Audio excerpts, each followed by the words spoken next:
Exercício 6. No exercício 6, então, pede para considerar então, o campo de vetores f de xy igual a menos y sobre x quadrado mais y quadrado e mais x sobre x quadrado mais y quadrado j, né? Então as coordenadas é menos y sobre x quadrado mais y quadrado mais x sobre x quadrado mais y quadrado.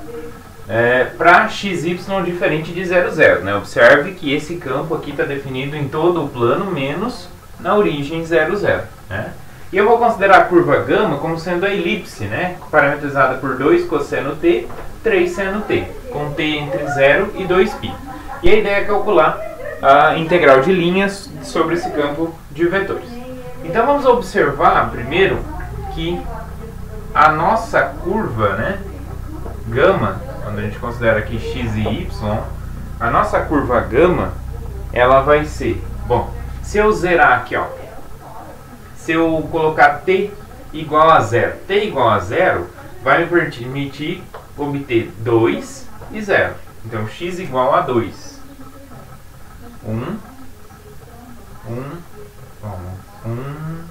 2. Aqui, 2. Aqui, 2, 3. 2, 3. 2.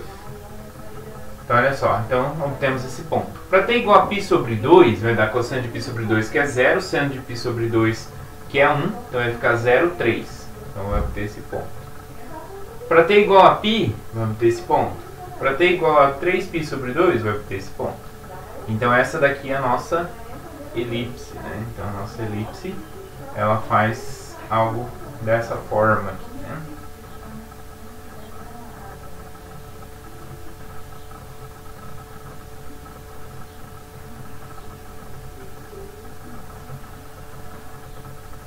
Certo? Tá mais ou menos aqui uma elipse, né? Supõe que eu tenho uma elipse aqui, tá? Imaginem uma elipse aqui. Tá? Então tem uma elipse aqui passando então nos pontos 2, menos 3 e 3. Ok? E agora a gente pode fazer o seguinte. O que a gente faz? Vamos lá. Então essa é a curva gama, tá? Então quero saber o campo, a integral de linha desse campo de vetores. Então como que fica? Então por definição, essa curva, a integral de linha, né, de f dr, ela é a integral, a intervalo de definição da curva de 0 a 2π. 0 a 2π de f composta com a curva gama. Então onde tem x na nossa f, eu vou colocar 2 cosseno t. E onde tem y, eu vou colocar 3 seno t. Então ali vai ficar menos 3 seno t sobre 4 cosseno quadrado t mais 9 seno quadrado t, né, aqui embaixo, no lugar do x quadrado mais y quadrado. Depois, na segunda coordenada, eu tenho x, então é 2 cosseno t sobre o mesmo valor aqui, ó, 4 cosseno quadrado de t mais 9 seno quadrado de t. Ok? Vezes o gama-linha, tá? Bom, aqui ficou espremido, né? Então o gama-linha eu vou desenhar só, vou escrever aqui só para a gente ter um rascunho aqui, tá? O gama-linha, então, é a derivada de 2 cosseno t, derivada do cosseno menos seno. Então, menos 2 seno t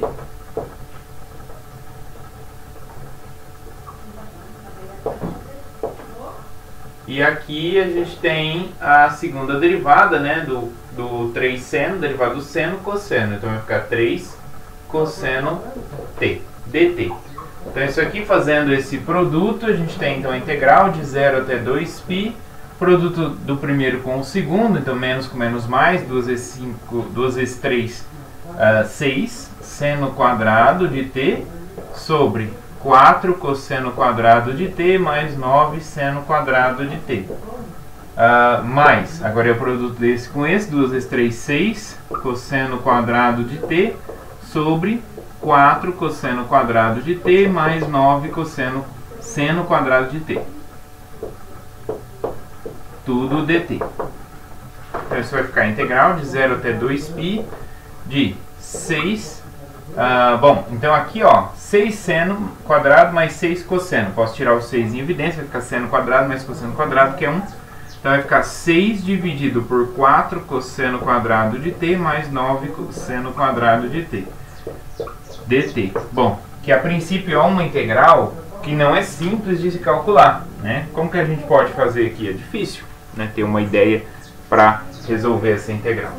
Então, pessoal, ao invés de resolver essa integral, a gente vai usar um artifício que nos permita, né, encontrar esse valor de uma outra maneira. Bom, primeiro, eu poderia aplicar o teorema de Green aqui e passar para uma integral dupla? Né? Não. Por que eu não poderia? Porque nas hipóteses do teorema de Green, ele pede que as funções coordenadas A e B, elas têm que ser de classe C1 dentro de um aberto que contém a região, né? Então, qualquer aberto que contém essa região vai conter a origem. E esses pontos não estão nem definidos na origem, o que dirá contínuas, né, nessa origem, nesse conjunto. Então, não posso aplicar o teorema de Green. No entanto, eu posso montar aqui uma curvinha, né, a circunferência. Então, eu monto aqui a circunferência de raio 1. Tá? Circunferência de raio 1 aqui, eu vou chamar de gama 1. Bom, a nossa curva gama, né, aqui a elipse, ela está girando nesse sentido, né, no sentido anti-horário. Então, realmente, está no sentido positivo. Agora, como que a gente pode orientar a curva gama 1? A curva gama 1, a gente orienta ela de forma que ela seja positiva, né? Então, ou seja, a região é essa entre os dois que eu estou interessado, né? Então, olhar para essa região significa, então, que a nossa curva tem que andar com essa região à esquerda.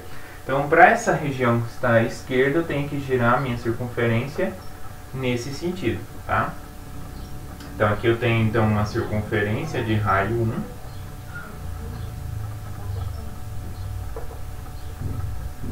Circunferência de raio 1, não ficou fora da escala, não ficou parecendo uma elipse mesmo. Então, uma circunferência de raio 1, né, girando ali. E o que a gente viu no exemplo anterior? No exemplo anterior, a gente viu que se a gente tem duas curvas ali, né,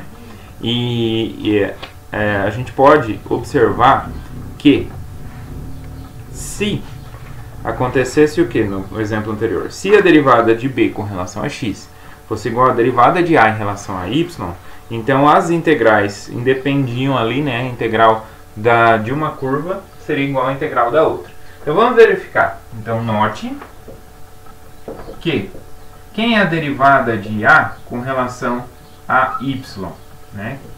A derivada de a é a primeira função coordenada. Eu vou derivar em relação a y. Então a gente tem ali um quociente. Para derivar o quociente, então a gente usa a regra do quociente. Derivada do de cima, derivada de menos y é menos 1. Vezes a de baixo, que é x² mais y². Menos o de cima, que é menos y, então vai dar mais y, vezes a derivada do de baixo. Derivada de x² em relação a y é 0. Derivada de y² em relação a y dá 2y. Tudo isso dividido pelo de baixo ao quadrado. x² mais y² ao quadrado. Bom, então isso aqui vai ficar menos x² menos y² mais 2y², tudo sobre x² mais y² ao quadrado.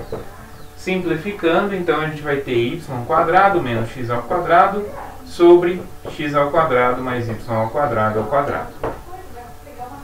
E a derivada de b com relação a x? A derivada de b com relação a x, então vamos lá. b é a segunda função coordenada. Derivada, então vou usar a regra do quociente também. Derivada do de cima, derivada de x em relação a x, 1. Vezes o de baixo, x² mais y². Menos o de cima, que é x, vezes a derivada do de baixo. Derivada de x², 2x. Derivada de y², 0. Dividido pelo de baixo ao quadrado. x² mais y² ao quadrado. Então isso vai ficar x² mais y² menos 2x², dividido por x² mais y² ao quadrado. Então, subtraindo aqui, a gente vai ficar então com y² x² menos 2x² menos x² sobre x² mais y² ao quadrado. Olha só, a gente obteve que as duas são iguais. Então, ó, só apagar aqui. Então, esse caminho não foi o caminho ideal. A gente está buscando caminhos alternativos para resolver, né, essa integral de linha sem precisar calcular essa integral. Então, vamos lá. Vamos ver qual é o caminho que a gente escolheu. Bom, o caminho que a gente escolheu foi um artifício utilizando o exercício anterior, né? Então, a gente mostrou. Então, portanto, o que a gente mostrou? A gente mostrou que a derivada de b com relação a x é igual à derivada de a com relação a y. Então, essas duas derivadas são iguais. Se essas duas derivadas são iguais, então, pelo exercício anterior, 5, né? Exercício 5. Pelo exercício 5, temos que a integral de linha, né, sobre a curva gama do campo f dr é igual à integral de linha sobre a curva gama 1, né, todas são curvas fechadas, do mesmo campo dr. Ok? Então, não importa, então, a integral sobre a curva gama, aqui a curva gama é a de fora, é essa dada no problema, vai ser igual à integral sobre a curva gama 1. Bom, então, pelo exercício então, anterior, a gente tem então que a integral de linha sobre gama é igual à integral de linha sobre gama 1. No entanto, pessoal, aqui a gente pega, né, no sentido horário, né, para ficar orientado positivamente, mas se a gente tivesse a união das duas. Mas como eu vou passar para o outro lado, aqui, ó, se a gente voltar lá no enunciado do exercício anterior, ele pedia que as duas curvas, tanto gama e gama 1, tivessem orientadas no sentido anti-horário, né? Então, por isso a gente vai considerar a curva gama 1 no sentido anti-horário, então eu não preciso mexer com a parametrização da curva, né? Eu posso utilizar essa parametrização sem problema nenhum. Então isso aqui vai dar a integral de 0 até 2π do campo aplicado à curva gama. Então o campo tem coordenadas menos y sobre x² mais y². O x é cosseno t, o y é seno t. Então embaixo vai ficar cosseno quadrado mais seno quadrado, que é 1. Em cima então vai ficar menos seno de t. Na segunda coordenada então a gente tem x sobre x² mais y². x² mais y² é 1. X é cosseno, então vai ficar cosseno t. Vezes a derivada. Derivada do cosseno menos seno. Derivada de seno, cosseno, tudo dt. Então isso aqui vai ficar integral de 0 até 2π de menos com menos mais, seno quadrado t, mais cosseno quadrado t, dt. Isso é 1. Então integral de 0 a 2π de dt. Que é, a primitiva de 1 é t avaliado de 0 a 2π, que é 2π. Tá? Então 2π é o valor desta integral. Então, pessoal, esses tipos de exercícios, né, que são consequências do teorema de Green, servem para a gente poder fazer esse cálculo da integral de linha quando a gente tem regiões que tem problema ali, né, ou funções que dão integrais complicadas, né? Então, da elipse, por exemplo, daria complicado porque não simplificaria, né? Então, se fosse uma circunferência, seria muito melhor. Então, o que a gente faz? A gente pega uma circunferência no interior, é uma circunferência menor, que ele vai eliminar o problema, que o problema está no interior dessa circunferência. Então, a integral sobre essa região gama vai ser igual à integral sobre a gama 1. Né? Então, aí não importa que o interior dela contenha um ponto onde as funções não são contínuas. Né? Então, o que importou vai ser... Porque a gente aplica o teorema de Green, né, no exercício anterior, a gente mostrou o exercício anterior, aplicando o teorema de Green nessa faixa, né, na região entre as duas curvas. Então, estaria eliminando a região que tem problema, que seria a origem, né?